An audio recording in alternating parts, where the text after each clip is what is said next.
Peace and blessings. Peace and blessings. Welcome to another episode of Taylor House Publishing. I want to thank you all for tuning in and supporting this channel. And if you have not been to the new website, please go and visit www.taylorhousepublications.com. There you see it on the screen. And on that site, you can purchase one or all four of my books: Brushes with Death, The Blood of Jesus; Wrongfully Accused, Rightfully Acquitted; Son of a Preacher Man; and my latest book, Blue Lights in My Rear View. So please visit that site as well if you do want to publish a book. Learn about how we can help you get your story out there as well. Also, if you have a story that you feel needs to be shared on YouTube, or if you have a story yourself that you want to come on the platform and talk about, please submit your information there, or you can call me once again at 919-587-7782. But I appreciate your support in advance. I thank y'all for tuning in, liking, sharing, and subscribing to the channel. Once again, that website is www.taylorhousepublications.com. I look forward to hearing from you. Once again, I appreciate your support. All praises.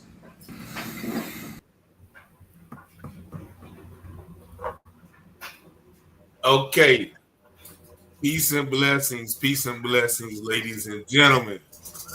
Glad to be in here one more time. Most praises, all praises due to the Most High for allowing us to be here today. And thank all of y'all for tuning in. I see a lot of y'all in the chat already. So what's going on, everybody? Thank y'all for watching. Appreciate you.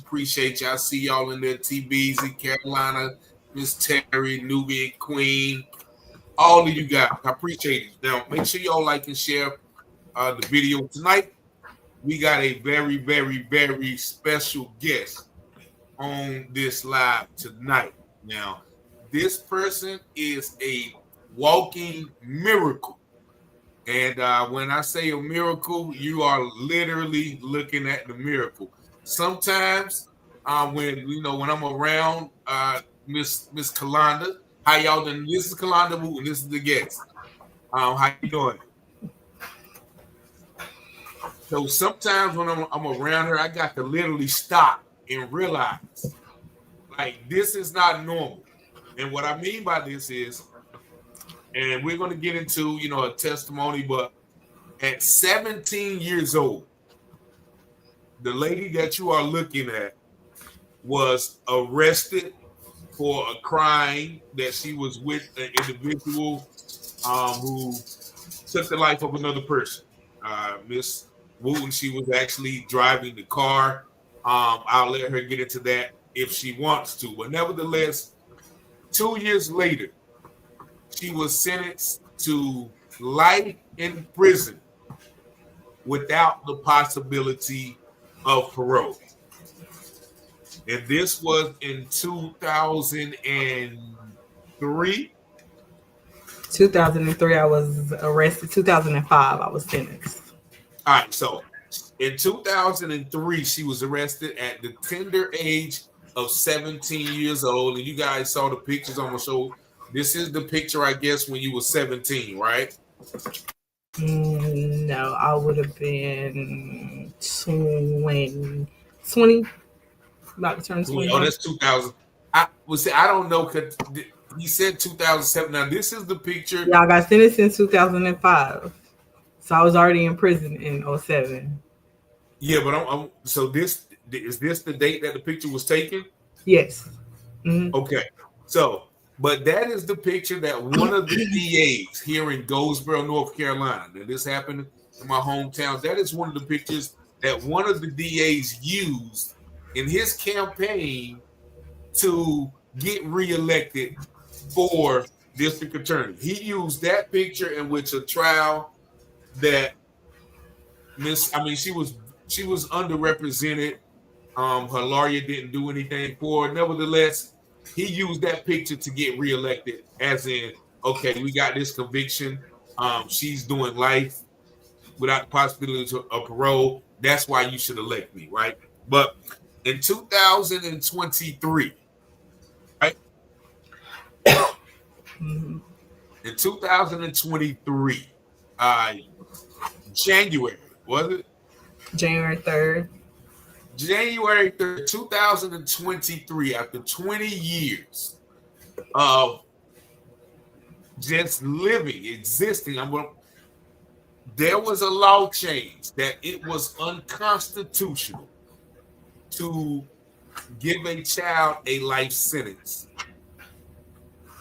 And that is when Miss Kolanda was released. So I definitely want to say all praises to God for bringing you out of that situation. Absolutely. But 20 years, I know. I mean, many of y'all probably haven't been locked up. The most I've been locked up is 7 months, I think, straight. So that was tough. So now we got somebody who's sitting before you that was locked up for 20 years. And just look at her. Does the look on her face um look like she's been in prison for 20 years, even her demeanor. But so that's who he is. We're gonna get into her story real quick.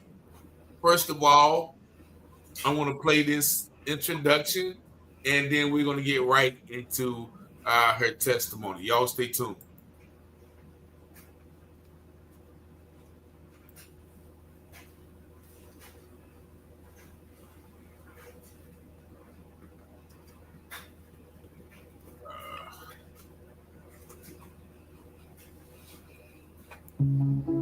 From local stories to Wayne County news, get ready to dive into everything happening in North Carolina with Taylor House Publishing. Got a story to share?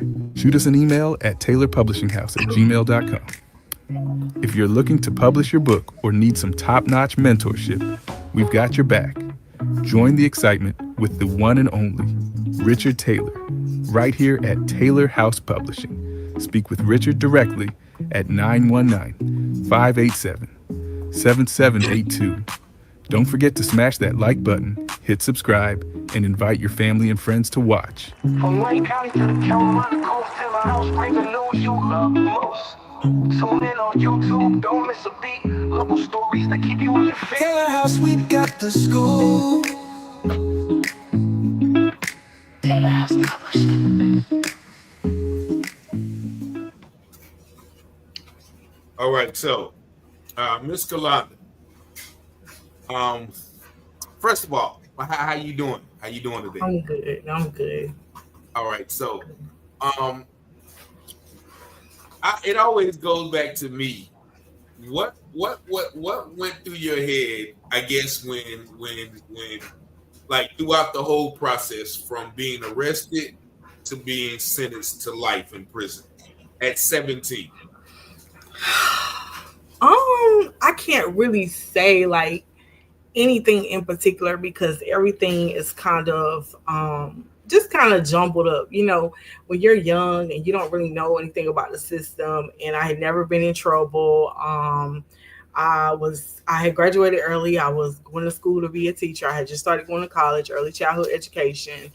And so I felt like I could be honest with them. You know, I could be honest with the authorities or whatever, and everything would be fine.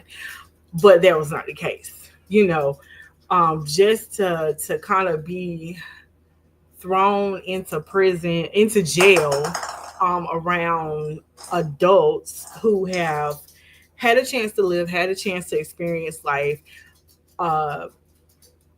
To be honest, like real hardcore criminals that, you know, this is what they boost for a living. They, you know, do all kinds of things for a living. They're addicted to drugs. And I'm not saying anything is wrong with that, but just to be around things that I had never really been around before, it was very different, and it was very difficult to adjust to.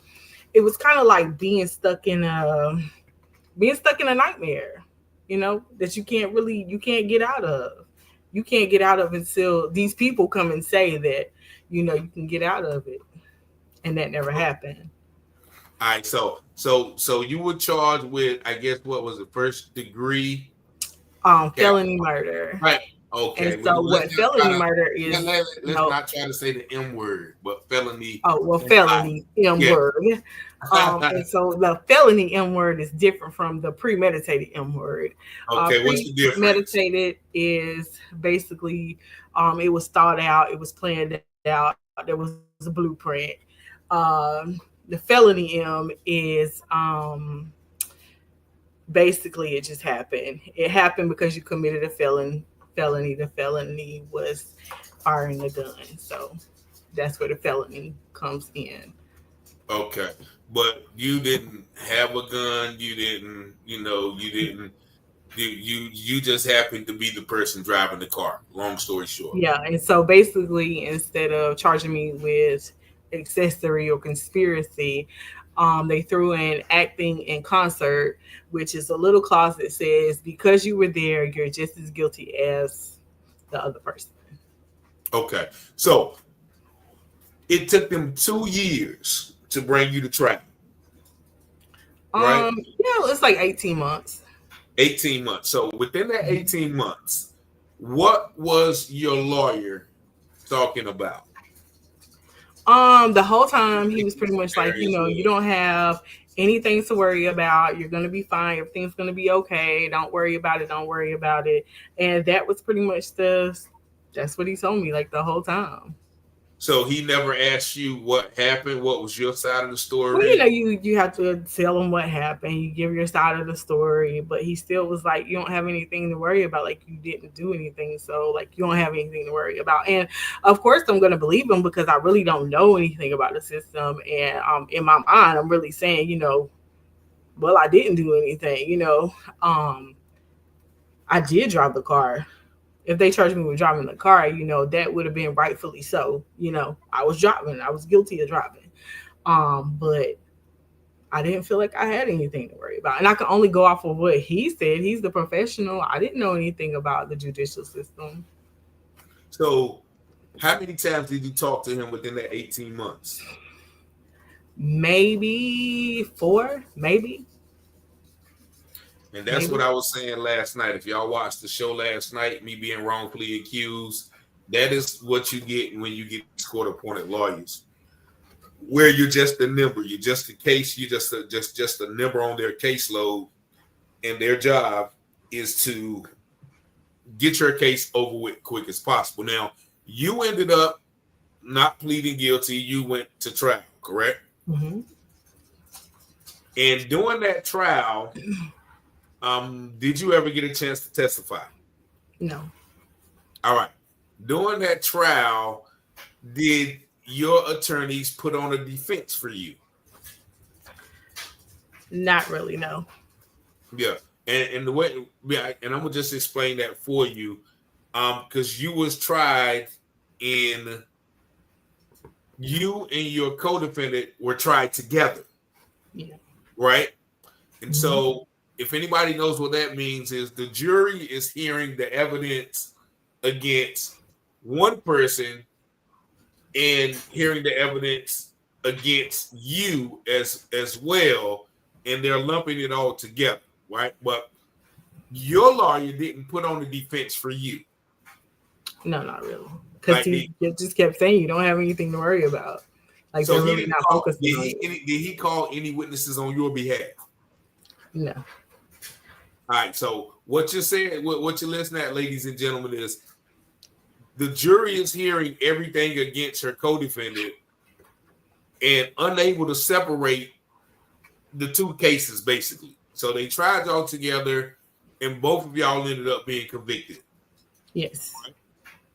And when they convicted you, did they give you the sentence at the same time? Yes. Same day? Mm-hmm. So they read the guilty verdict, right? Right. And at 17 years old, well, by then you were 19. So at 19 years old, when you heard that guilty verdict, what did you say? What did you do? I didn't really say anything. Like for the most part, I've always just been like a calm person.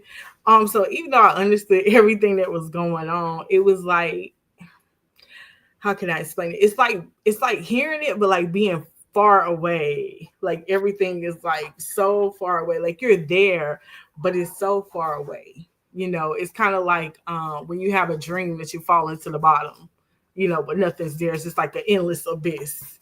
That's kind of what it felt like. All right. So did you look around? Like, did you I never look at looked your lawyer? around. I never looked around. I never looked at my lawyer. It was kind of like, wow. On the inside, that's what I felt like. Wow, what, what just happened? You hear the screaming, the crying, all that going on. Oh, so Behind me. you had support in the audience, and they were screaming and crying. So it's just, but it just all seems so far. Like it seems so surreal. Like it just all seems so far away. It just seemed far away. All right. So now, when they give you the sentence, like how long was it when after till they said guilty? Did they say life without parole? Like was it like it's kind of like we the jury find you Kolanda Wooten guilty of felony M word. You are hereby sentenced to life without the possibility of parole. You would spend the rest of your natural life in blah blah blah da da da. Wow. So, and as y'all see right now, she's not in a prison cell. She's actually home. So when you heard that part, like it was still like whatever, like just take me back to the cell. Because by that time you had been in jail for 18 months, right? Yeah. So you had kind of learned the ropes. Right. So it's like when I went in, like it was like a bunch of older people. I was like the baby in there. Everybody babied me.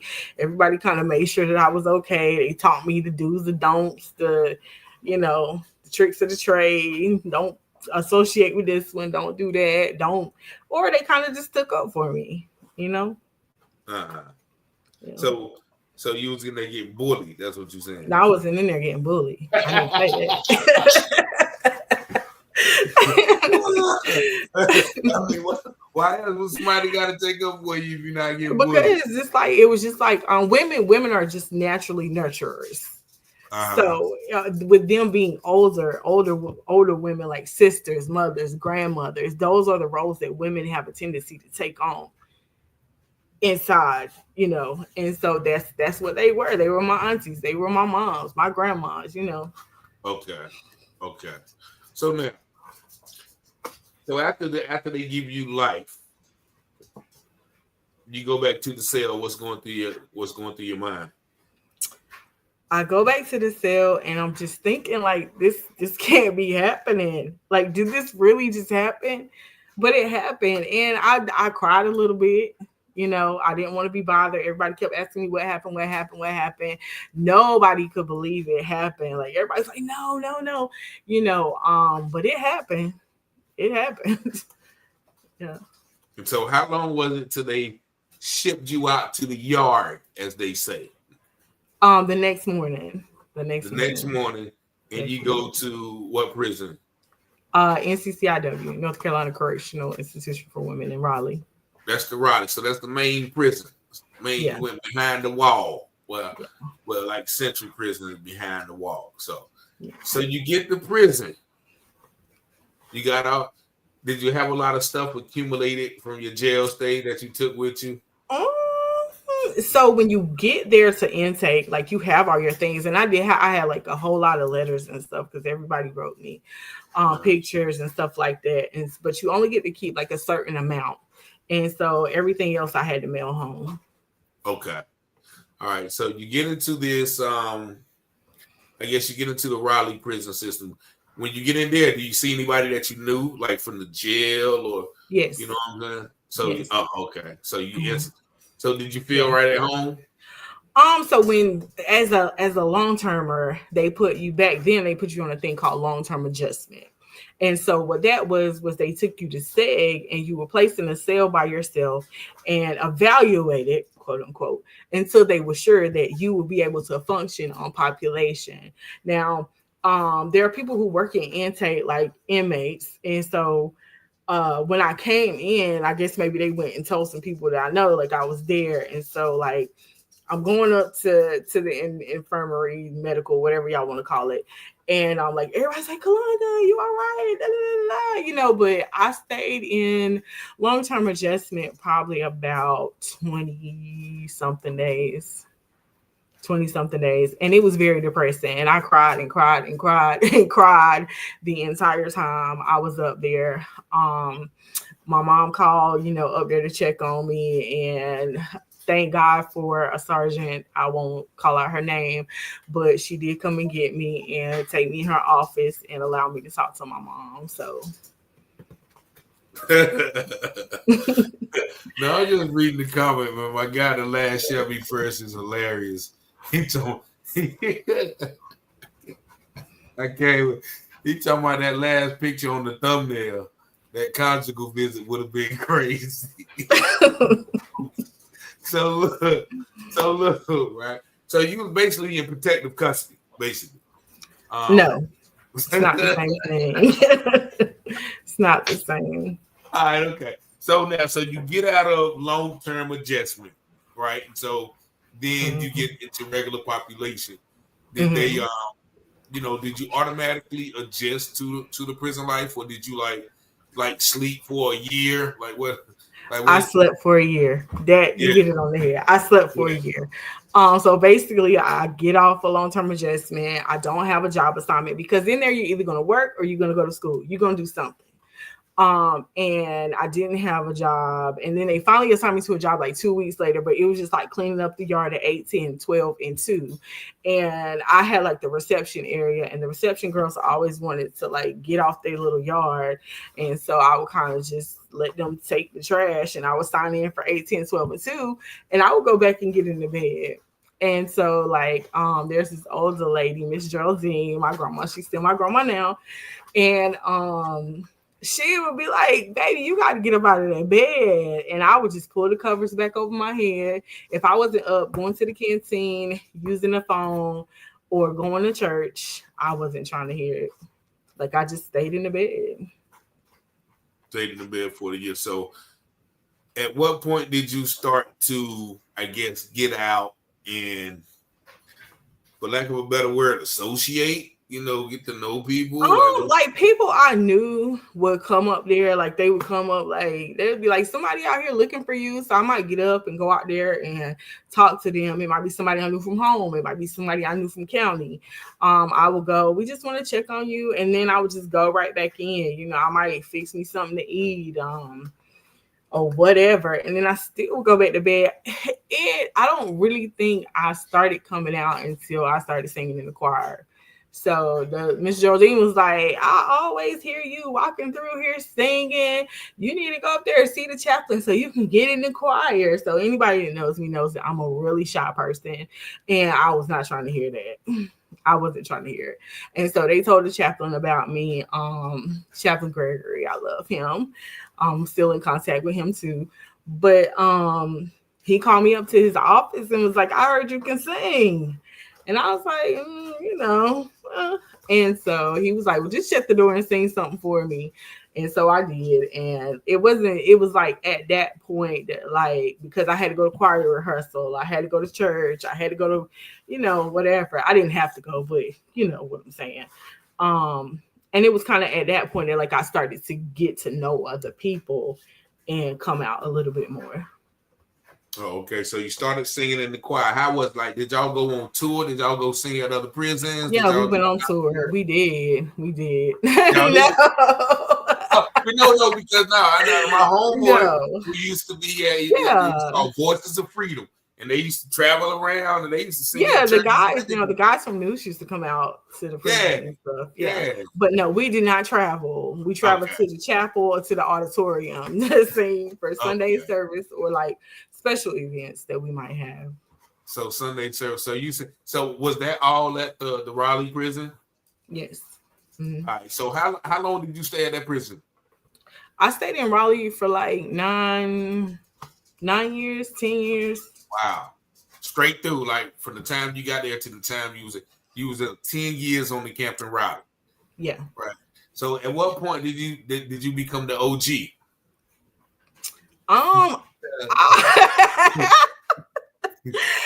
I don't think I ever really became an OG, but Okay. I don't know. I think like just working for the chaplain, working in travel and tourism, all those different jobs, it just put me in contact with a lot of people. And I always just try to treat people the way that I want to be treated. So it didn't matter to me. It could be the person that people consider to be the worst person on the compound. Like if they needed to talk, like I'm there. You know what I'm saying? There's nothing wrong with being a listening ear. And so I didn't care. Whatever. I'm listening. You need me to pray for you? I'm gonna pray for you. You know what I'm saying? Even if I'm going through my own stuff, that's just me. That's how I've always been. But I would never say that I became the OG. Yeah, I mean, I'm just saying. So, like you said, like so, you went from going in there, and into getting to your own where people will feel comfortable enough to talk to you. Like, Right. okay, she carry herself like that. She got a light about her, even though she in prison. Right. Like she Right. she ain't letting it break her. So that's what I'm saying. Like, was that the 5 Yeah, year like period? people always told me that. Like, it's just something about you. I just, you're so nice. It's just I don't know what it is, but I just feel comfortable with you. I just feel like I can talk to you and tell you anything, and they could. They could. So you became that shoulder to cry on, that listening ear, that voice of calm through the storm. Yeah. Right. Yeah. So that in those 10 years, how many fights did you get in? None. See, so from getting bullied to being a bully. I never got bullied. Yeah. So then you started bullying people, because sometimes when I ask you this, no, I never bullied anybody. No. Okay. All right. So how did you work? Because I've been to jail my share of time, and getting into squabbles. Women don't really fight. Women don't fight. They might argue. They might bump chests or something, but they're not really gonna fight. You saw a fight every now and then, and most of the time that probably was over a girlfriend. A girlfriend. All right. So yeah, let's get into that. Right. Let's get into that because. So what was the relationship, type status going on in there? You know what I'm saying? Because you said one thing. You said you said gay for the state. Yeah, like a lot of girls were like gay for the stay. Like they're gay while they're in there. And like they have whole families, they have a husband, they have children. They might look like studs, they might not look like studs, they might be femmes. And so they just get them a girlfriend while they're in there, because women are very emotional, affectionate, whatever. And so it would just be until then. And even like I saw a stud where like she was a stud the whole time. And then when she got ready to go home, she went to Cosmo. And Cosmo was where we could go get our hair done, our nails done, facials, whatever. And she went and she got her hair rod set, and she got her nails done, and they did her makeup, and she came out looking like a girl and went home to her husband. And that much. I guess that's how the girls feel when they be saying men be in there doing that stuff. Just came out, he came out a whole female again, huh? Exactly. Yeah. Yeah. Wow. And so, like the whole time she was in there, like she wore braids and stuff, but when it was time to go home to her man, she went home to her man. Yeah. So that was basically just a coping mechanism, would you say? Yeah. Wow. So now somebody mentioned in the comments, so many get turned out. Now, did you ever see girls getting turned out who were just there, just no, stop? Not really. No, I think I can't say they went in there like that, but like, I mean, someone probably got finessed. You know what I'm saying? Like, I'm about to tell you, like, you got this girl, she looking like a man, and some of them look like men for real men. And she whispering in your ear, and she walking like a dude, and she this and that, and her mannerisms are masculine. And so it's like they'll just keep on. Like, they wouldn't pressure you, but it'd be like, you so pretty, you so cute. What's up? Da, da, da, da, da, da, da, da. You this, you that, you did. It would be like an everyday thing, and someone will fold under. under it. You know what I'm saying? So it was never like I'm gonna make you do this and I'm gonna make you do Okay. that. It won't like on Medea goes to jail No, when they it wasn't like that. okay. No. Maybe like in another prison, like up north somewhere, but not down here. No. So it won't like that. So everybody. No. So now so did everybody respect each other's, I guess, relationship? It's just like out here you have cliques. So in there you had cliques. And so you might have like a clique of studs that might try to outdo another clique of studs. We don't mess with y'all don't mess with us. I'm gonna take your girl, you this and that, and I mean just like guys. That's like guys. That's how they did in prison. Yeah, like, I'm gonna get your girl, this gonna piss you off, da da da da da. So okay. So you mentioned yeah, because we got to talk about it. We said this because you mentioned relationships with guards, right? Yeah. Now, many people like myself, because I've been, like I said, I haven't did that much time in prison or jail, so I haven't had that long time point of view. Many people wonder, how does that happen? So, how does that happen? Just like it happens in the streets. So y'all had men and women guards, right? Yeah.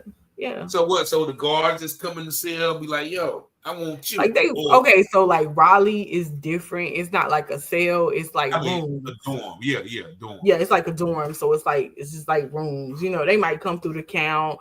If they were short staffed, then they might have the male officers work the building with the female officer. But sometimes the female officers were studs. Sometimes the female officers were just like cool like that, So hey.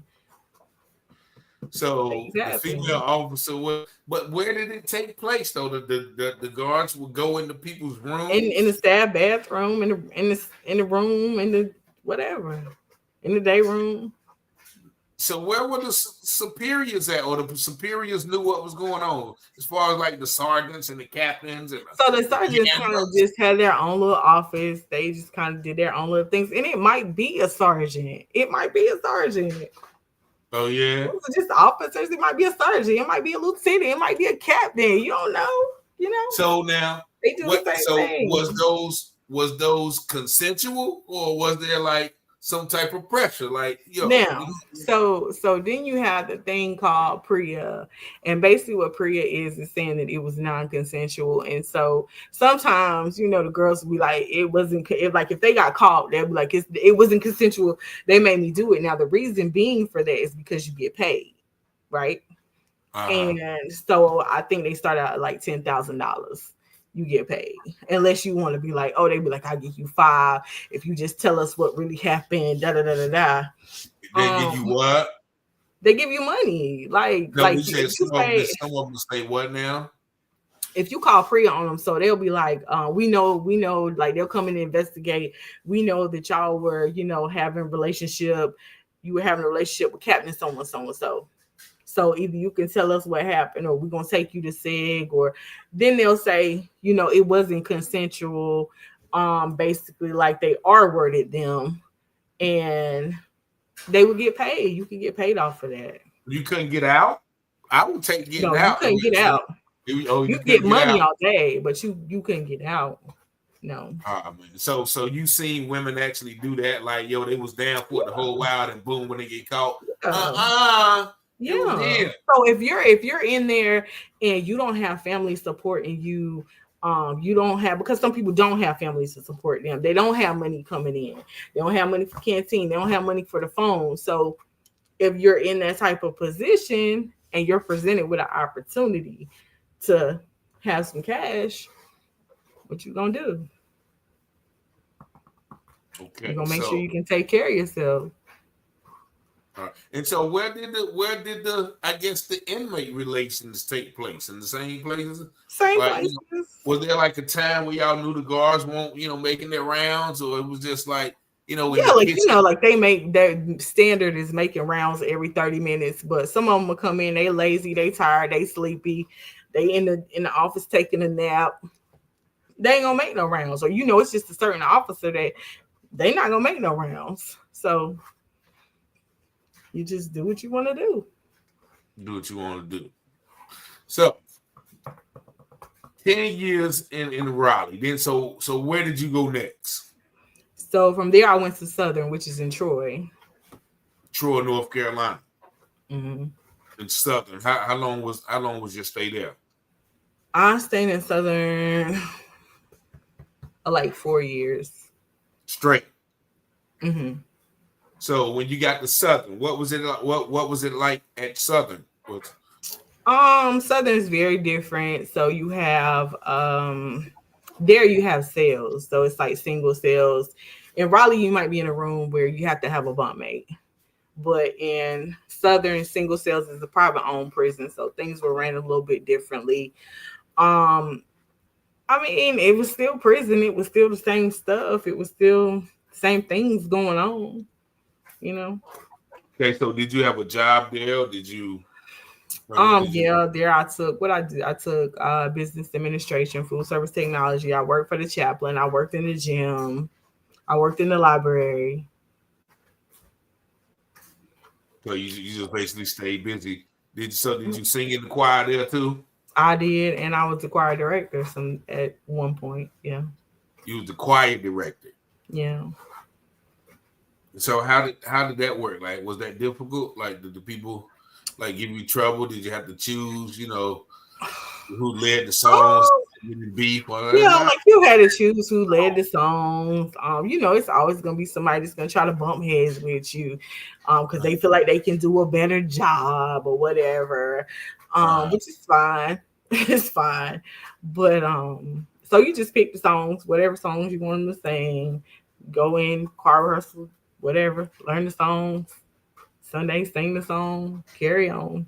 So did y'all have a large church presence in those prisons? Like, did a lot of people go to church and worship? Mm-hmm. Yeah, like I think like maximum capacity, because you can't put but so many people in a certain space, was like 250, so it was always full. Okay, so with so after that 4 years, so now you 14 years in, and once again, all the while, are you ever thinking, 14 years, are you ever thinking that you would be out right there? Absolutely. You always had faith that you was going to be out. I always had faith, even on my worst day. I always had faith, and one of the main things was that I had the support. I always had the support of people writing me, having the privilege of calling home, and people like, I'm having a bad day, I can't do this, I just feel like it's never gonna come, and them praying with me or writing me encouraging letters that just kind of always seemed to be on time, even if they didn't know what I was going through. And also there was staff there that like they're not supposed to talk to us about God, pray with us, and all that type of stuff. But like it was like God always just placed me in the presence of staff that had a relationship with God that would just speak life into me on my worst day. Like some days I would be, upset and crying and just like I can't do this anymore. And I need to speak to this lady, and can you call this dorm and see, can I go over there and talk to her? And I would, and they would pray with me, they would pray over me, they would speak life into me, they would give me scriptures to stand on. So yeah, like no matter what, like somebody was always available. So who are those people who stuck with you? Because like I said, like a lot of times, when as I ask my homeboys do a lot of time, the first 2 years, everybody right by your side. But then as time goes on, people drift away. So did you just continuously pick up people along the way, or were there people who stuck with you through the whole time? No, there were. The only people that stuck with me was immediate family, mom, brothers, grandma, grandpa, the lady from my church, Mother Whitfield. I love her. It's just immediate family, People have lives. Life goes on. It doesn't stop just because you got locked up. Life goes on. People have their own lives to live. And so that's just how I chose to look at it. Was like, nobody owed me anything. Nobody owed me anything. But I thank God for the ones that gave me everything. That stood beside me and stood behind me and supported me and sent me money and came to see me and answered the phone calls. I thank God for those people. People don't stick beside you. And I never had a lot of friends anyway. Like, the people that I hung out with was basically like my family. I didn't even really hang out, if that's what you want to call it. I've always been kind of a nerd or whatever you want to call it. But I definitely didn't have a lot of friends. No. Oh, okay. All right. So after Troy, where did you go to? After Troy, we went to Noose. To Noose. So that's in Goldsboro. Yes. So how was it at Noose when you were close terrible, to home? awful, terrible. All right, example. Tell me why. Why was so it terrible? At Noose, you have dorms, but it's all open area. And so that was hard for me to adjust to, because in all of my 14 whatever years, I had never lived in an open pod before. Okay. I never done that. Like, I always in a single room or in a cell by myself, or I had a bunkmate, but I never had to live in an open space. So basically, you have a 4-man shower. You got to shower with other people. And so what me and my sister would do was like, now we're going to bully for the shower. Like, it's going to be 2 of us. There you go. It's going to be 2 of us. 15 years. Okay. And you got to put up. You're not coming in the shower. She's going to be on one side and I'm going to be on the other, and nobody else is getting in the shower. And they used to be mad at us, but like, that's just what it was. Like, you're not showering with me, bro. You got soap suds and stuff flying all over here. We standing side by side. It ain't but so big. We ain't getting ready to do that. Nah, we not getting ready to do that. And so they would be mad with us because they knew that when we got ready to go in the shower, it was going to be 2 people and not 4. So those were just like, and then the next person sleeping next to you, you could just basically reach your arm out and like, they're right there, in your face. What you doing? What you got? What you eating?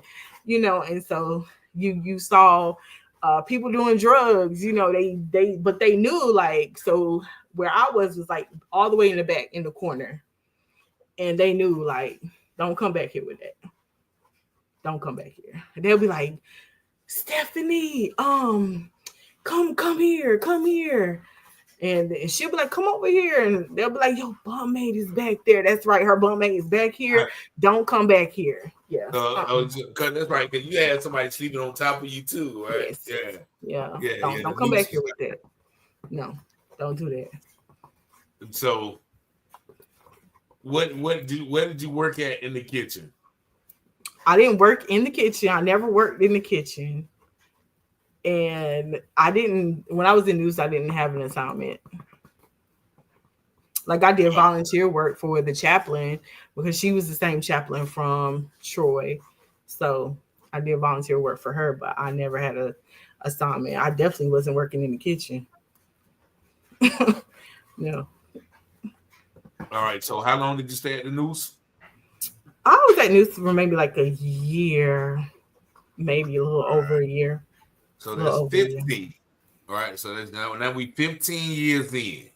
So where did you go after the Noose? So after that, we went to Anson, which used to be Lanesboro, which is like the worst prison in North Carolina. And they decided that they wanted to switch us around so they kind of break the guys and, break them up or whatever. And so they took us to Anson. So Anson was in where? Anson is probably like 45 minutes before you get to Charlotte. It's in the middle of nowhere. In the middle of nowhere. Middle of nowhere. When you get to Anson, how was that? Anson was rough. It's kind of like the officers got bullied by the guys, and so now it's like how they say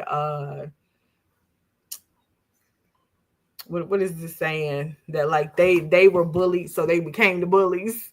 So like y'all don't have to deal with the guys, and y'all feel like, oh, it's women coming in here and they're gonna be soft, and so the way we got treated, we're gonna treat them. And they were very rough. They were very rude and disrespectful and ignorant. What was the demographics of that staff? It was kind of like, well, when we first got there, it was more male than it was female. And then, slowly they got more female staff. It was more male because that was the original population. And then you get a lot of young officers in. So was that like more black, white officers? What was that demographic? I would say it was maybe like 50-50. It was like 50-50. All right, so you get there. How long did you stay at Anson? Stayed at Anson like 3 years. Let's see, 3-4 years. 21, 23. Well, 5, like 4, almost 5, 4, almost. So that's where you came home from? Yes. Mm-hmm. Right, so 20 years, 5 prisons. Mm-hmm. 3, how many days? I know you did days. I don't know. No. You won't mark it off the calendar? No, I never kept up with the days because, like, when you have a life sentence, that's the worst thing you can do is, like, keep up with days. And the guy that I was dating when I got locked up, that was one of the first things he told me. He was like, don't keep up with the time and don't keep up with the days. And honestly, it helped. It's like, the years are going by, the days and months are flying by, but it honestly helped not to keep up with the time. So like I never mark. And what are you marking days off for with a life sentence? It's not like you're saying I got 2 days and I wake up until I go home. No, you don't have 2 days and I wake up. So you're not marking days off. So we skipped over that part because you said the guy that you was dating, right? Mm-hmm. Now many people don't know this. This is gonna be a you actually got married while you were in prison.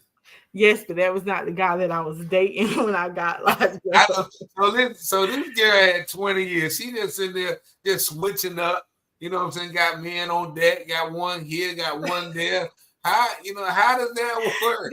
How does that work? Like it was not like that. It was not like it was a one here, one there. He married you. And just like, my girl, and shout out to another young lady who got released, April Barber Scales. You know what I'm saying? That's my girl. She got released about the same time. If you watching Hey April. Yeah. But she got found a man that married him too.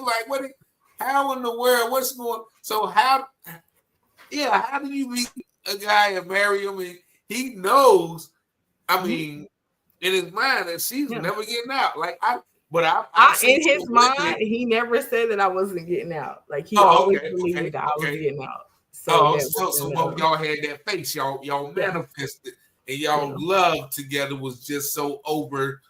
It was and overzealous. We not even listening to that, right? So Facebook Marketplace. He's stupid. Okay. So how did y'all? Each one they was choosing. So how did y'all meet and mess around and get married? So first we were like pen pals, and we were just friends, and we just rode back and forth. And he started coming to see me, and he was like, like I love you, like let's get married. And that's actually how I ended up like going to Southern.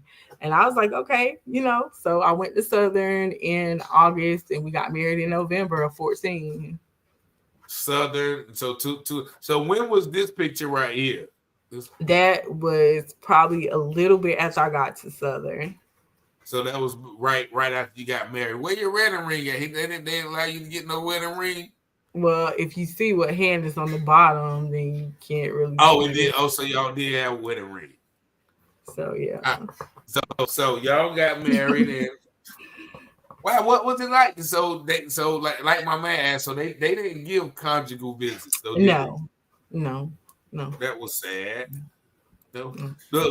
Did he come to the prison in America? Because I've actually done 2 marriages in prison. So did he actually come to prison and marry you? They had the Yeah, he ceremony at the came. His house. mom came. His sister came. Yeah. You had two witnesses. Well, the one I Yeah. had, you can only have two witnesses. Yeah. Oh, so his mom and his sister, one was the witness for Mm-hmm. you, and one was the witness for him. Yeah. And y'all was outside. No, we weren't outside. We were in the visitation.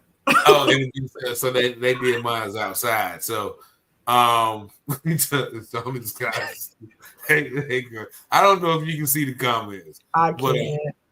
okay.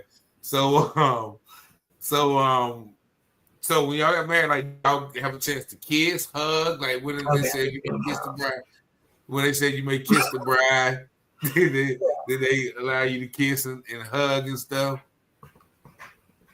Yeah, yeah, they allowed us to kiss and hug, and like it was just us like in the visitation. They gave us a They 2 let hour. y'all get the invitation room for yourself by yourself. Yeah, 2 hours. So we Oh, just chit okay. chat. Chit chat. Wow. No, I said I didn't say I got married twice in prison. I said I did two marriages in prison. I went to the prison and married some young ladies who wanted to marry their mate in prison. So let's get that. Let's get that. Let's get that straight. That's not what I meant. Stop picking it up. So yes, I don't know why I told you to read the comments. They get you distracted. I know. Now I wish I would have clicked on them. yeah, they funny. So and y'all actually y'all were married for 5 years, right? Yes, we were married for 5 years. And then we just kind of had some differences, and we got a divorce. But even when I got out, like he came down to see me and stuff. So yeah, and we're still very good friends to this day. Yes, we are. Yes. So after you got divorced, did you find another boyfriend somewhere? No. Like I have friends, but I don't date. Yeah, I mean not. I mean no, because like I got divorced. Like I was right on the cusp of coming home. Yeah. Okay, so and that sucked. If I was him, I'd have been hot on road, which I would have held you down, and now you gonna divorce me after all this time? No, it wasn't like I divorced him. Like it was a mutual agreement, and we agreed to, Okay, so all right, so getting out, right? So at what point did things start to set in motion for you to be where you at right now? So really it goes back to 2012. 2012 is when they first started kind of debating about the law about nobody being sentenced to juveniles being sentenced to life without parole for things that happened, before they were 18. But then they couldn't decide if it would be retroactive. And so from there, we had to wait 4 years. And in January of 2016 is when it became retroactive. And so then it was still like a wait process. So like, even if I didn't walk right out, I still had to go back to be resentenced to 25 with parole. So I had to, because I was sentenced to felony M. Now, if I had been sentenced to premeditated M, then they could have made a decision to say no. But they would have had to re-sentence me regardless. Yeah. So then it was kind of like a long drawn out process, and like Aksine, which was my husband's name, kept saying like, you need to get another lawyer. It's taking too long. So did you have a lawyer working on it? Yes. How did you get she was through prison legal services. So once the law changed, like they kind of just sent out lawyers and kind of assigned you a lawyer. And she's really nice. I keep in contact with her to this day. I've actually been to prison legal services to speak to the lawyers that work there with her. Anyway, she's a really great person. Me and her kind of formed a bond. I love her. She loves me. It is what it is. But he was kind of like, she's taking too long. She's scared. She's dragging her feet. And I was like, well, I don't know.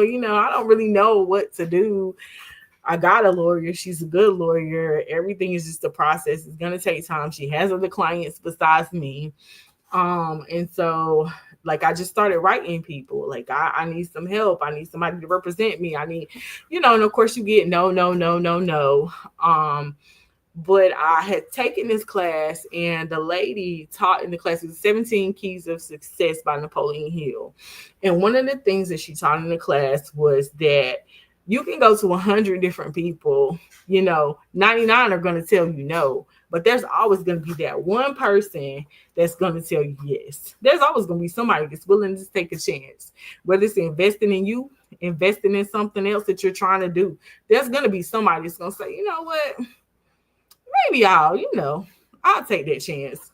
So, like my mom started trying to find people I could probably contact. My brother started trying to find people I could contact. And I called my brother one day and he was like, well, that was in 22. And he was like, why don't you call the NAACP over in Wayne County? And I was like, I ain't calling them people. They don't do nothing to help nobody. I was like, I'm not writing them. I'm not calling them. No. What have you seen that they done to help somebody? And he was like, just write them, just call them, And so I wrote a letter to Miss Sylvia Barnes. Shout out to Miss Sylvia Barnes too. I like Miss Sylvia. And so I wrote. I see this comment from Street Angel. Yeah, that's what House Bill 834.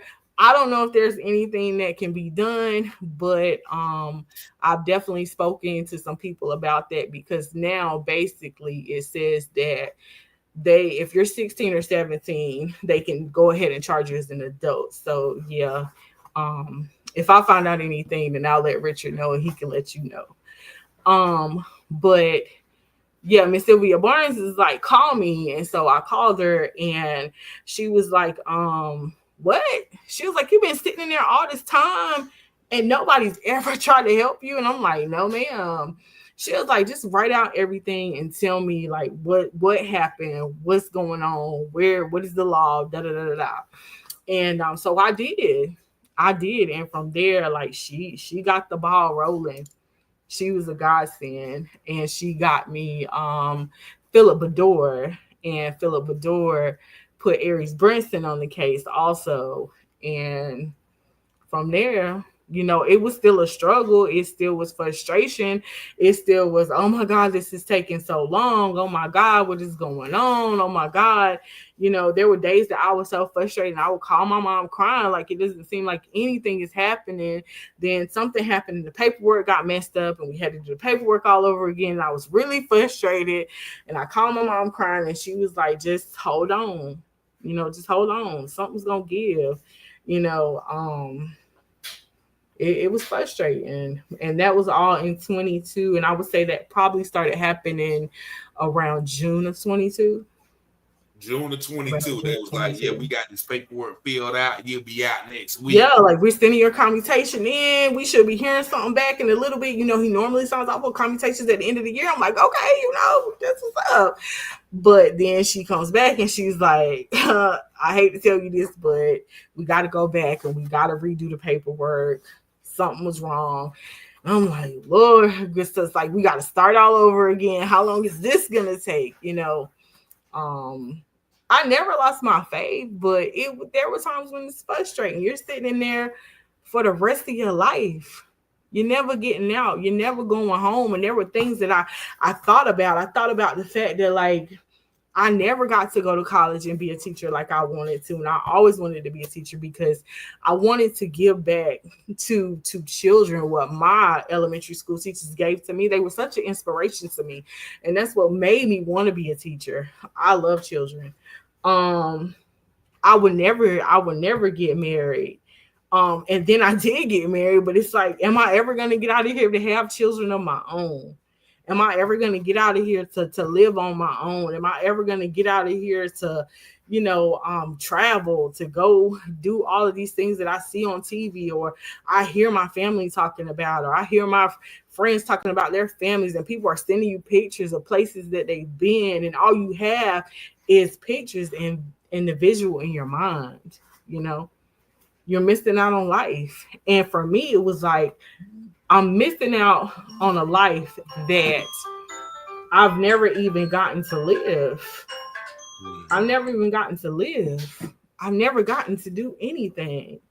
Yeah, with my mom, we traveled a little bit. We took day trips. We did that, and the third. But at this age, I'm not out here to, my friends have moved on. The people I went to school with, they're married. They have 3, 4, 5 kids. They have a husband. They got a house on the hill. They got their white picket fence. Will I ever get to have that? Yeah, yeah.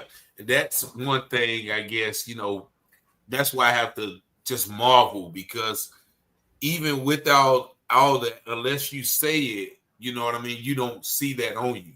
Like, people see you like when the first time I met you, I was at Miss Linda Wilkins Daniels place. Shout out to Miss Linda Wilkins Daniels speaking for the speeches, right? So she's an advocate. She helped people from prison. So I'm in there, just networking, and I just walk up to her and be like, yo, so what you do here? Something. I forgot what I said, but she just looked at me like, she gave me that look like, yeah, like, why you in my space? Like, yeah, why you in my space? And who are you? Yeah.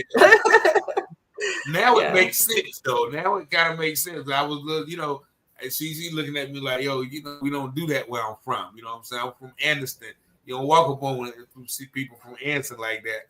But but I didn't see none of this. Like when I forgot. I don't know. Oh no, Miss Daniels had to tell me, and she was like, yeah, can I share your story with her? And so when they told me that she had just got out of, and I think this was last year, maybe the end of the year, right? When I met you. And when they told me shit, or was it this year? It was last year, right? Yeah. No, it was last year. It was like, huh? I couldn't even tell. So I was like, man, come on, we gotta do an interview. And I think we did an interview last year. You made me do an interview. No, you actually, Yeah, you made me do the interview. Yes, you did. Yes, you did. But I didn't know. I thought it would be just like, because I looked the story up and I looked up everything. I was like, yeah, we got to talk about this. But so back to when you got out. So how did that actually come about when you eventually got out? So December 20th of 22. I will never forget it. Like it was yesterday. And I was laying in my cell, and at that time we had gotten the tablets. And so we could text back and forth with people. And so Aries texted me, and she was like, how you doing? She was like, can you give me a call? And I was like, okay, it's around Christmas time. Like I'm not in the mood. I feel like you're just going to tell me something to kind of get me by. Just hang in here. We're going to hear something soon. It's going to be all right. You know how they do. And so I was like, okay, so I call her. Yes, he bullied me. And so I call her, and she's like, what are you doing? I'm like, I'm laying down reading my book, not doing anything really. And she was like, well, you want some good news? And I was like, I guess, because I really didn't think. I thought she would say like, yeah, like, oh, we heard back. They'll be making a decision soon. And she was like, are you sure? And I was like, yeah. I was like, what's up? And she was like, well, let me pull up on the side of the road first. And I was like, okay. She was like, you ready? I was like, yeah. Like, what is it? She was like, you going home. Like, at that point, like, I lost it. Like, I lost it. Like I lost it, and I went crazy, and I'm screaming and I'm crying, and like everybody's coming up to my cell, and they're like, what is going on? What's going on, Kalanda? Are you okay? I'm like, I'm going home. Oh my God. Like I'm just screaming, and like everybody starts screaming with me. The officers, the sergeants, lieutenants, everybody starts coming up the stairs, and they're like, whoa, you going home? Oh my God. What? And I was like,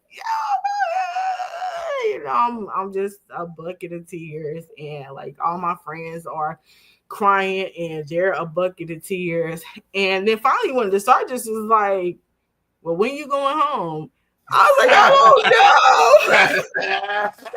So I get back on the phone, and like Aries she's crying, and I'm like, when am I going home?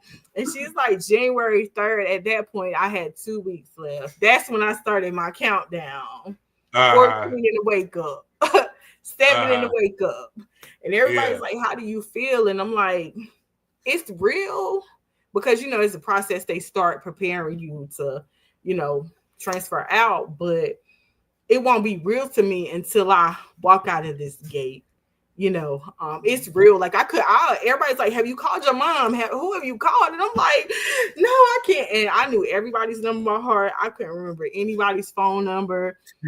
My mind was blank. I'm like crying and crying and crying. I got to get myself together, get my mind together. I can't even think straight. You know, it was amazing. Like every time I think about it, like it makes me emotional, you know, because I can go back to that moment and it's like, God, what you said you were gonna do, like you did it. You did it. Like I can remember being in county, and you know, I know everybody has their own beliefs, but the lady prophesied to me, like, it's gonna happen. You're gonna go to prison, but God is gonna get you out. When I was in Raleigh, it was officers, staff that would be like, God is telling me to tell you, you going home. Just hang in there. It's gonna happen. I would call home. It would be the people from church writing me. It's gonna happen. Just hang in there. My mom will always tell me, you're gonna come home. Pack your stuff. Pack your stuff. You're gonna come home. Just hang in there. It's gonna happen. You know, and my relationship with God is tight. You know, and I know God was speaking to my heart and telling me, like, Kolanda, it's gonna happen. But you get to a point where you're like, God, when is it going to happen now? I done been sitting here 10, 15, 20 years. What's going on? You know, but hey, I'm reminded of the story of Joseph. He had to wait on God, but look where it got him. Second in command. God did it for him, you know? And so was it January the 3rd, or was there won't no pushbacks, there won't no takebacks? It was no, and you know, there's always that thing, like something, like I would even dream that like something was gonna happen and delay, and I'm like, oh my God, I would wake up and be like, oh my God, oh my God, oh my God. But no delays, and like everybody was trying to call me everywhere to like say bye. Like I feel like I know a celebrity. I can't believe I know somebody that had a life sentence is actually going home. I'm talking sergeants, lieutenants, captains, everybody. Like, can you see Kolanda Wooten in my office?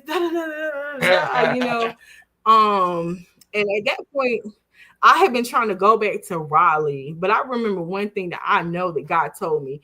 He said, I don't want you to go. I was breaking my neck trying to get back to Raleigh. He said, I don't want you to go back to Raleigh because the people that you've done time with are right here. And I need them to know that I am still on the throne, that I am still God. I need them to see and witness with their own eyes, not witness third hand. Oh, y'all heard Kolanda going home. Y'all heard Kolanda going home. Because there are people in there that have 2, 3, 4 life sentences. They have football numbers. They have 34, 84 years. But there is nothing. People can say what they want to say. There is nothing too hard for the God that I serve. He's a miracle worker. He can do it. He can do it. He can do it. He's no respecter of person. That faith was never shaken at no point in time. No. I had my hard days. I had my days that I felt like I was gonna go crazy in there, from the noise, the fussing, the constantness of doing repetitiously the same thing every single day. I had those moments, but like my faith in God, no. There were times when I didn't have any money and I didn't tell anybody I didn't have any money, and somebody would just send me money. I'd be like, God, I need some money. He would just send me money. He would use them to send me money. You know what I'm saying? Like, I just knew who God was. It was like he always kept me protected. I can't speak for nobody else, but he always kept me protected.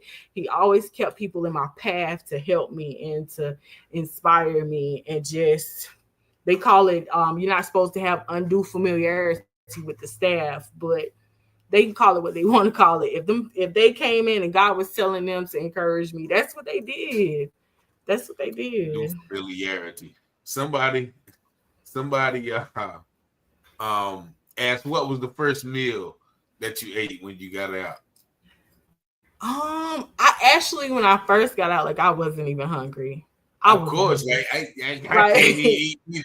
I just wanted to I just wanted to see my family. I wanted to see my brothers. I had nieces and nephews that I had saw pictures of, but I never got to hold them. I never got to be. I wanted to see my nieces and nephews. I wanted to see the people that supported me and loved on me and believed in me and believed with me and for me. But the first meal that I did get was my dad wanted to go to Zaxby's. So we went to Zaxby's and I probably ate like 2 French fries and a wing. I was not studying that food. Yeah. I was not. Yeah. So what Mm-mm. was so what was the actual first meal that you actually wanted and remembered and was like, I want this? Oh my God. So I love grilled food. And every time we would have family day, I would always want some grilled food. And so they kind of just got together and my dad cooked on the grill and Okay. man, it was Yeah. everything: chicken, ribs, Yeah. hamburgers, potato salad, So good Southern meal. what was the what was like, I guess, the hardest part of that 20 years? If you had to think, what was the hardest part? The hardest part, if I have to say, and just be, was seeing my family coming to see me and seeing them age, and I ain't gonna cry. Yeah. Seeing them age and not knowing if mm, and not knowing if you're gonna make it out, like to see them alive on the other side. Because I had so many friends who lost their mom, their dads, their children, aunties, uncles, and it was like I lost people, but people were losing the people that were close to them. In 20 years, things change a lot. And just to see them age and to get older, and it's like time ain't slowing down for nobody. It's not stopping for anybody. And they look good for their age, but I could tell they were aging. And it's like, am I going to make it out of here to celebrate with them? Am I going to make it out of here to sit down and have a meal with them? Am I going to make it out of here to, you know, give my mama a grandbaby? Am I going to make it out of here to, just to still see my family alive out there? You know, that's always a hard thing, is when you see people aging So what was some of and the not things knowing. what was some of the things you think that God was teaching you or showing you while you were there? Oh my God. The main thing that I felt like God was teaching me was how strong and resilient, like I really was. Like I've always been shy. I've always been just the type of person to let stuff roll off my back, and I don't care what they saying about me. And it might hurt. It might be, but I would never address it. I didn't want to be away from my family. I didn't, so that was all new to me. But my self-esteem wasn't all that. But God really showed me, like, you're stronger than what you think you are. You're more resilient than what you think you are. You got more on the inside of you than what you think that you have. I've given you so much more. And that's what I feel like. Like I'm gonna use this situation to like help you help other people. Yeah, I want to help kids, but I know it can build people's faith. I don't want to speak. I don't want to, be in front of people. But if he sent me, then I gotta go. So if he send you, then you gotta go. Right. So I gotta go. so somebody asked, did you write your book yet?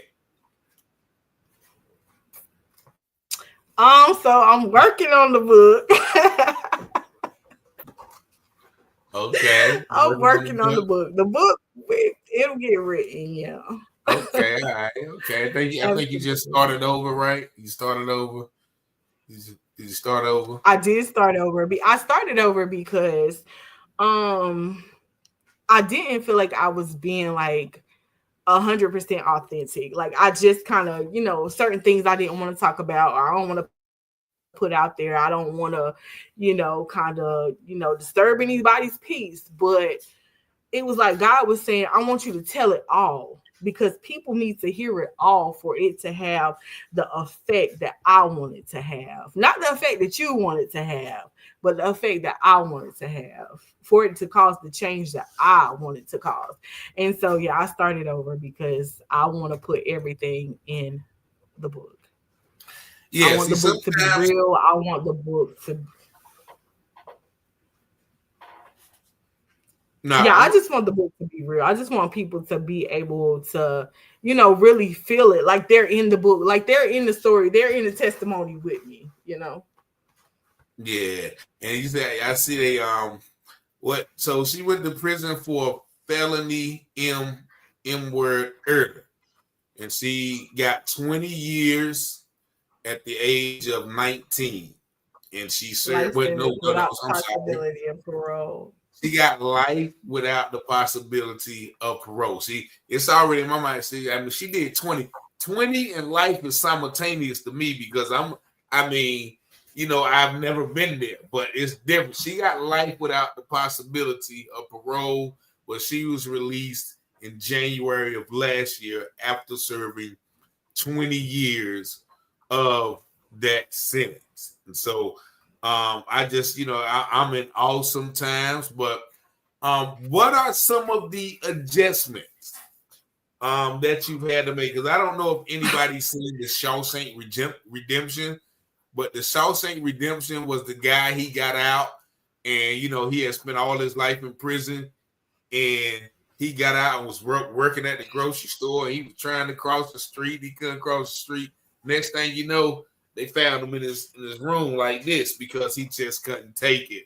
And also, you saw the show Life, where the guy was about to get out, Mhm. and he was like, "Well, I can't go home like this." So he ran for the he ran for the fence and got hit. So um with your journey, right?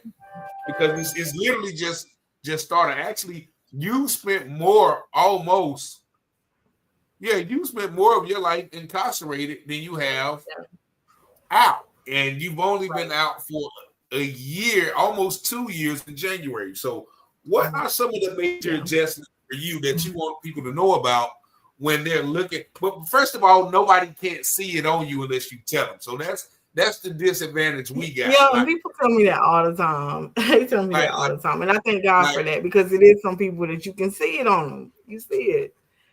yeah. But So everything was an adjustment. Everything. There was not anything that wasn't an adjustment. Everything. From being able to, just kind of lay in a real bed and I had to lay on a 3 foot wide metal slab with a mat that's like this thick and a pillow that's like, whatever. Being able to turn the light off and sleep in complete darkness. Like I even had to adjust to that because I was so used to they have like a night light. And so even when they turn the light off, the night light is still shining. And so I got used to sleeping with my hair wrapped up, you know. So technology, I still struggle with technology, my nieces and nephews, they gonna try to keep me up to date, but some of this stuff I'm like, y'all are taking me too fast, like I don't just teach me the basics right now. Being able to eat what I want, go to the refrigerator when I want, go to whatever restaurant I choose to go to. um Going out in public, like I still struggle with that. I don't like being in crowds. I don't like being around a lot of people for too long.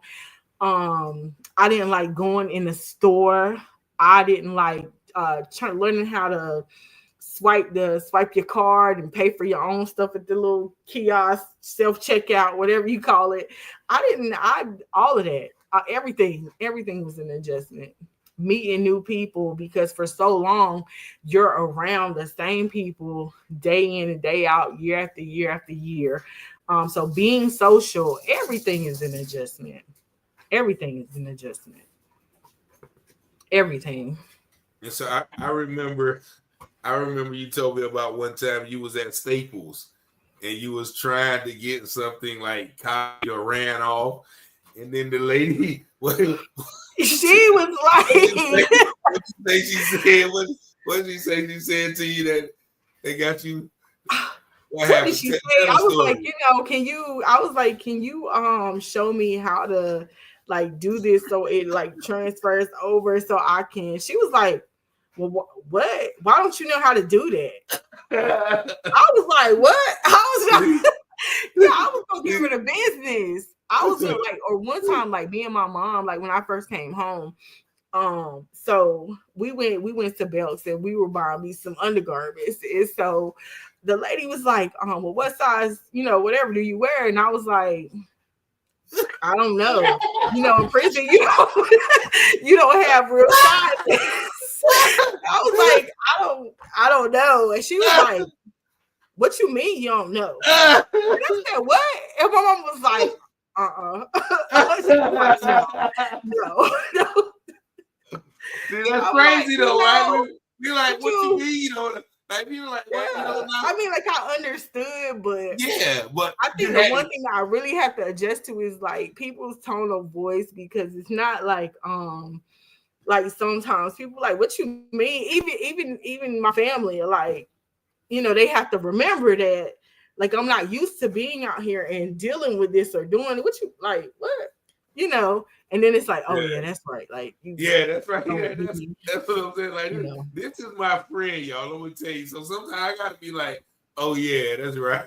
But sometimes I feel like it's just like she's a regular person, but then sometimes you just gotta be like.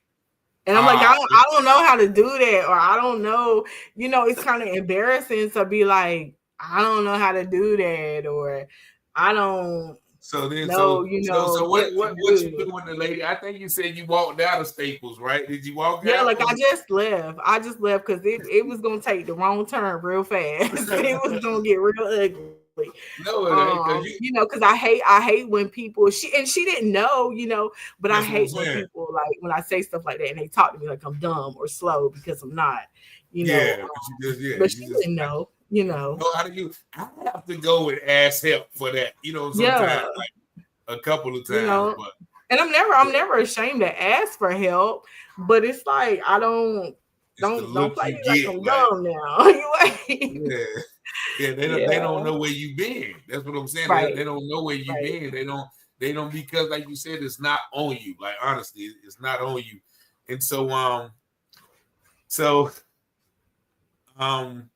people don't know you, and you're actually still on what parole or probation? Which one is it? Yeah, parole.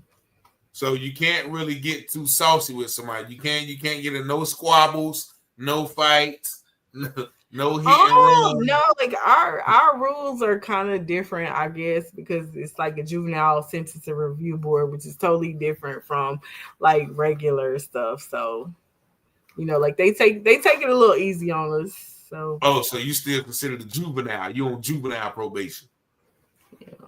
Wow, and so right now, because this is like one of your first steps. You said you've already speaking, because a lot of people are asking, okay, do you plan to go back to the prisons? Do you plan to, absolutely. I do definitely plan to go back to the prisons, but I have to wait until I'm off of the papers. But they're already asking me to come back into the prisons. I have people who are still officers calling me like, Wooten, I know you coming back into this prison to encourage these women and let them know, just keep their head up. It can happen for them. And so absolutely, because and I still have friends there, that I talk to and I text and I encourage them, because I never want them to give up. I never want them to get to the point where they give up. Never, never, never. So yeah, definitely I will be going back into the prisons. Oh, okay. And actually, like I said, you have an engagement to speak where in February? I will be speaking at the Duke School of Law. The Duke School of Law, y'all. Now, anybody knows about Duke in North Carolina, that's probably the most prestigious school in North Carolina is Duke. You know, some people will say, like especially Carolina would say Carolina, but Duke I think costs way more than Carolina. But that is a major accomplishment. And what are you going to be speaking about? So I'll be speaking about my experience. I'll be speaking about what it was like for me, being a teenager and being incarcerated and my experience. And I definitely consider it an honor. I consider it to be an honor. Absolutely. Okay.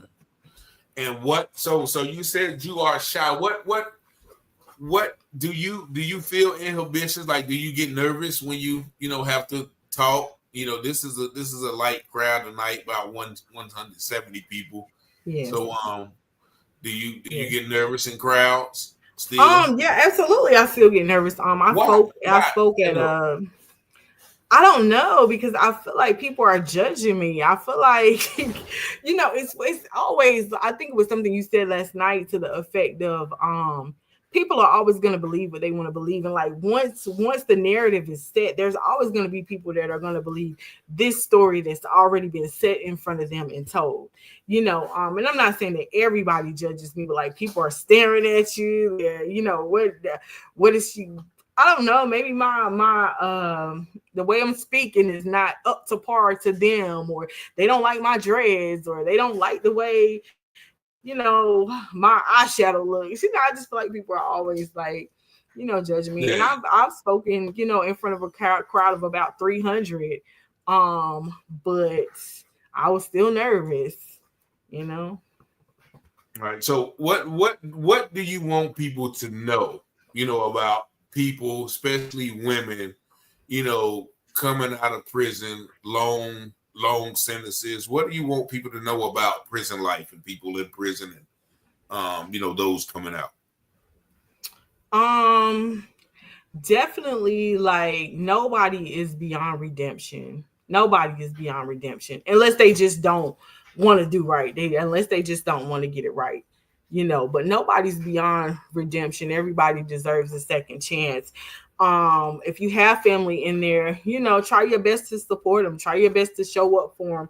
You might can't do everything, but sometimes 2 minutes on the phone makes a difference. Sometimes a simple "I love you" text or letter that makes a difference. It gives them a little bit of hope.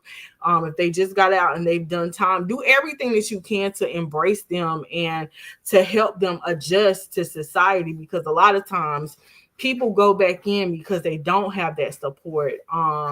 There was a time that I couldn't get a job. Nobody would hire me. I got fired from Goodwill. There's supposed to be second chance, but I got fired from Goodwill because of my charge. That's something that I'm probably gonna have to, carry with me for the rest of my life. And there'll always be the no, which I plan on working for myself one day so that I don't have to deal with that. But support your people. I came home and I was furious. I was crying. I was angry. I was mad. My mom was like, just let it all out, and we gonna regroup. We're gonna go back. We're gonna fill out some more applications. We're gonna get it done. You're gonna get a job. God is gonna give you a job, but just give them that support and the encouragement, because the system is designed to just take us down, and they don't care if we going out, in a box because we, the D word, or if they putting us in a box because they're incarcerating us. Either way, they want us in a box. So just give them that encouragement and let them know. Today I ran into somebody I was incarcerated with, and she was saying how, I'm doing good, but I feel like I can't take it and I'm failing. And, I just told her, you got this, you got it. We done been in the worst of the situations. We done been at the lowest of lows. This right here is the piece of cake. You got it. Everybody's not going to get out here and just jump right back into the flow and be successful. Some people really need to be encouraged and uplifted. So, just encourage your people, show up for them, love, love, love, love, love, love, love, love changes everything. Love can encourage people to do things that they never ever dreamed that they could do. Just love on them. Love on them. All right, because something you said just brought up another question. Because even though you've been released from a sentence that they said you would never be released from, they told you was going to spend your natural life in prison. And so now you've been out for a year and a half. Even though you know that you've overcome that, right? And I know this personally, there's still sometimes that you get down. I do. I do. What makes you get down? And I need people to know, like, what type of things will make you, knowing in the back of your mind, like, I'm really supposed to be in prison right now. So what? Right. There are still things like trying to find a job would make me depressed or get me down. It would get me frustrated. People saying certain things to me or acting a certain type of way towards me, because I feel like it's because that I've been incarcerated, so you feel like you can talk to me like I'm beneath you, or just feeling like I'm struggling mentally, because there is residual stuff that still is like on you from prison, trying to catch up or feeling like I don't understand something, or something not happening fast enough, or it's not happening because I don't know what I'm doing, or it just lots of things. I still have nightmares about, being in prison, or I'm in the dream and I feel like I'm trapped in there, and like I feel like it's really happening, like it's the reality, and I'm back in prison. I still have nightmares about that. And so sometimes that can get me down, even though I know it's not a reality. It's like, why me? Why did that have to happen to me? Even though I know why, I still have my moments where I don't understand, So there's lots of things that can me feeling like I can't figure out what my next move should be. That can kind of get me down, So there are lots of things that still can, weigh on you. Still can weigh on you. So when you have those down feelings, right? What do you do to shake back? I listen. So first, I just go through the motions, and that means that I'm gonna cry, I'm gonna whine, I'm gonna pout, I'm gonna call my friends, I'm gonna talk about it. They're gonna listen to me. They're gonna rough me up a little bit because that's what they do. Like shake it off. Yeah. Yeah, I'm talking about make a spread. You make a spread. And that's one thing. Anybody to my way, I said, what you do to shake, man? He said you make a spread. And anybody that don't know what a spread is, that's like when you go, like people put oodles and doodles, sausages, cheese, Doritos, and everybody get out. It's like a big, it's like a spread. He's crazy. That's why you've been to jail before. I did. And she said she never did that, though. No, like I never did that. I never ate a swole. That is so disgusting. None of that. No. So she said she never ate a swole. No, I never ate a swole. That is nasty. It's just I don't know. But anyway, everybody then after that, they lift me up. They encourage me, tell me to go, get in the word, pray about it, or they'll pray with me, all that good stuff. So now you still keep in contact with a lot of people that who are, still incarcerated, right? Absolutely. Yeah. Those are my people. Like when you're in there with somebody that long, or even out here, like they become family. They become family. You know, they're my family. They're my family. So it's some of them, you know, facing what you was facing. Yeah, they like I said, don't read the comments. I know you laugh. The comments say how you. So was some of them facing what you was facing? Yeah. Yeah. Oh yeah. So some of Absolutely. them are still facing what you was facing. Okay. And it's still like, whatever the end is, even where they are, like I just want to encourage them to make a difference. I know my story won't be everybody's story. But I still, right where you are, you can make a difference. I still want to encourage them to just hang in there. It's gonna be okay. Because people do the S word. That's Okay. it goes on a lot, and so I never want to have to find out that one of my friends, when I could have answered the phone or I could have texted them back, have done that, and all they needed was a little bit of encouragement. And besides, I love them. They'll always have a piece of my heart, always. Do you ever have survivor's remorse or survivor's guilt, as they Yes. say? Do you know what that means? Yes, You I do? do. I do. Why? Because when you love people, no, I'm reading one of the comments. It's not funny. But when you love people, you you want to bring them with you. You want it to happen for everybody. You want, it's like, Dad, I'm out here living my life and they still in there having to deal with this or deal with that. I want them to come home too. I want them to be out here enjoying life too, and sometimes I can't enjoy life because I do think like that and I do think about them and I do want the same things for them, So, yeah, I do. I do. I do. Okay, well, Connell Sutton says, I love you, I see you, cousin. cousin. I love you too. So, so you have an awesome testimony. I know we just kind of scratched the surface, about. So what's the dangerous thing you ever seen in prison? Most dangerous thing?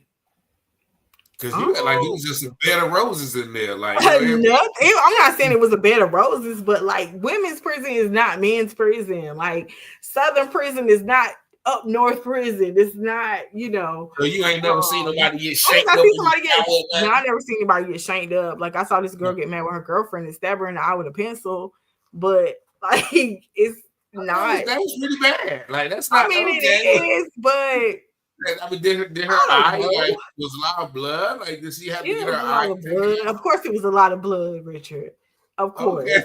Okay. You was like, she got stabbed in the eye. It wasn't like a bed of roses, but like they weren't really violent. It's not I don't know. Maybe I don't know. It's just not a lot of violence. It's a lot of arguing, a whole lot of arguing, but not really violent. No. Okay. So right now you want to kind of get more into the speaking, right? And telling your story and encouraging people. Yeah. Okay. So that's my focus. All right. So everyone, this is Kolanda Wooten. And if you want to get her to come speak to your congregation or your school or your young girls basketball team, whatever you got, reach out to me. I'm not going to put other than especially the children. Especially the children. Especially the children. Children. Yeah, she loves the children. Like the women are violent in this generation, child. Well, maybe the young. Well, so yeah, the younger crowd, yeah. But they kind of kept them separated from us. Like they got a whole different building for them. So okay. Yeah. So the OGs, because y'all gonna hurt one of them people. Y'all gonna hurt somebody's kid. But you got you never got in one scuffle. No. The whole 20 years. No, never. Like people just respecting me. Like I'm just a believer that like you treat people how you want to be treated.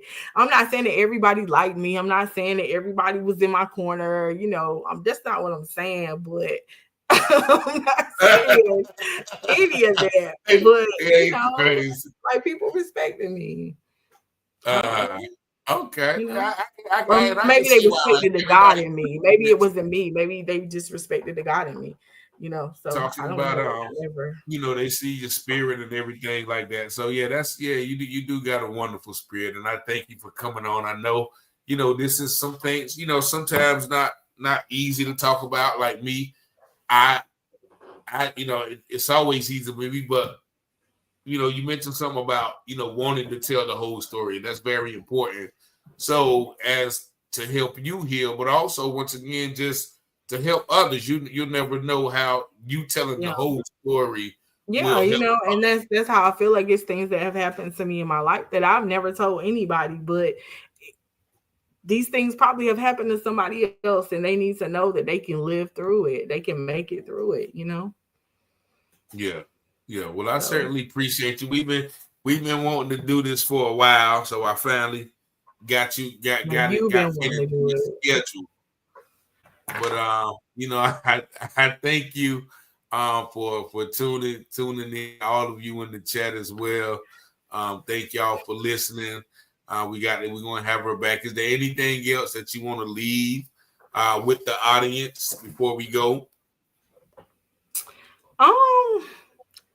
I would just say like be you, be the best you that you can be the most authentic you that you can be, no matter what situation you're in, no matter what the circumstances, no matter what may be going on around you.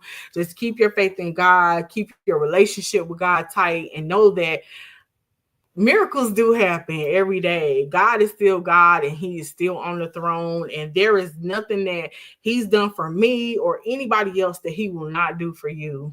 Situations can change, circumstances change every single day, every day, every day. Amen. And as Hebrews 13:3 reads, this is what I always tell people when I go in and out of the prisons. It says, remember those in prison as if you were in bounds with them.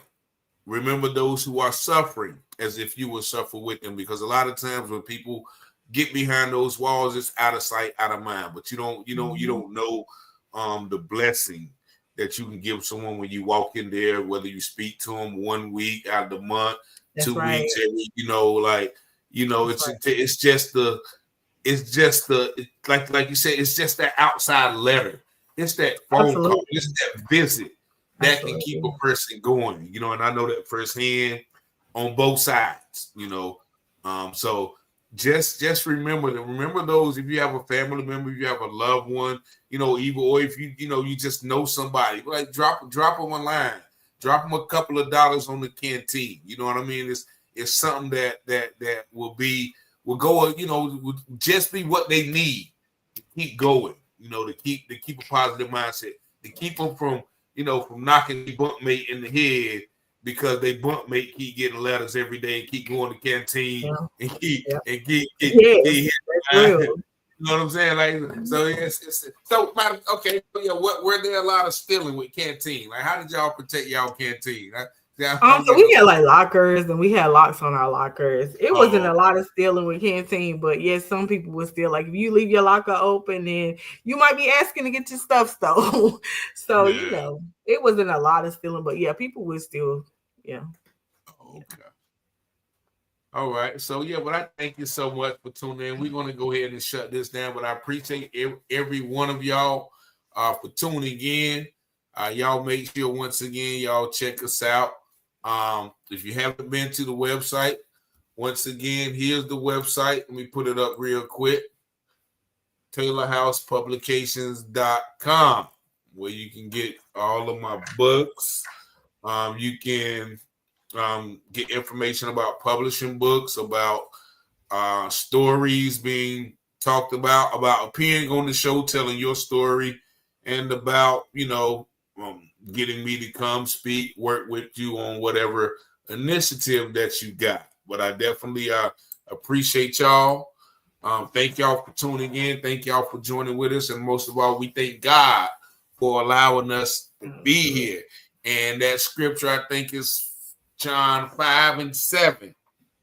He or she whom the Son sets free is free indeed. So whatever it is that you need to be set free from, when God sets you free, you are free indeed. And this lady is free, body, soul, mind, spirit, emotions, all of those things. Whom the Son sets free is free. In John 5:7. Appreciate you for correcting me. That's what it is. So I thank y'all for tuning in. Peace and love. Y'all have a blessed night. Thank you as well, Ms. Kolanda, for sharing y'all story. Peace and love. Peace and love. Thank y'all for tuning in.